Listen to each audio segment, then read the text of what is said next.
রেখাচিত্র পরীক্ষায় λ1 তরঙ্গদৈর্ঘ্যের আলোক রশ্মির জন্য সপ্তম উজ্জ্বল বিন্দুটি কেন্দ্রীয় উজ্জ্বল বিন্দু থেকে d1 দূরত্বে অবস্থিত। ঠিক আছে? λ2 তরঙ্গদৈর্ঘ্য বিশিষ্ট আলোক রশ্মির জন্য একই সংখ্যার উজ্জ্বল পথের দূরত্ব d2, মানে ওই সপ্তম। তাহলে d1/d2 এর মানটা কত হবে? বলো। 7টা উজ্জ্বল পথই আছে, 7টা। 7টা উজ্জ্বল পথই বের করবো, 7টা একটা উজ্জ্বল পথই বের করবো। জানো তো?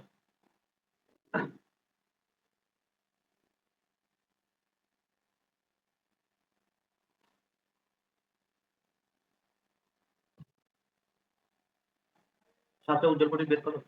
7 d λ/2d। এখানে d এর জায়গায় লিখবে হচ্ছে ল্যামডা, জায়গায় লিখবে λ1 আর d এর জায়গায় লিখবে d1।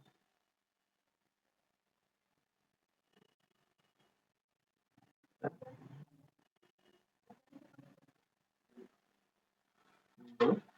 পোস্ত বের বের একটা ফ্রিঞ্জের বের কত? d বড় d λ/2d তো। তার মানে ল্যামডার জায়গায় তুমি λ1 লিখবে আর হচ্ছে d এর জায়গায় d1 লিখবে। ও সরি, এটা বেসটা d1 বলে সরি। দুটিটা একই থাকবে। দুটিটা রেখাচিত্র দুটোর মধ্যবর্তী দূরত্ব কত একই। সবার ক্ষেত্রে একই থাকবে। শুধু ল্যামডাটা পাল্টাবে এবং বেসটা পাল্টাবে। বেসটা কত হবে? 7 দিয়ে গুণ করলে কত হবে? d1। করো, এটা ভুল করেও ঠিক করা যায়। ভুল করেও ঠিক করা যায়। দেখো আমরা যেটা এখন করবো সেটা হচ্ছে ভুল। তাও ঠিক আছে। দেখো 7টা ফ্রিজ নিয়েছি, তাই না?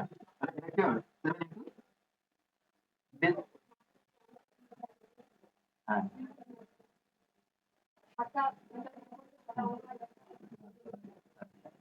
না নিলেও চলবে। অঙ্ক মিলে যাবে। কেন বলে তো?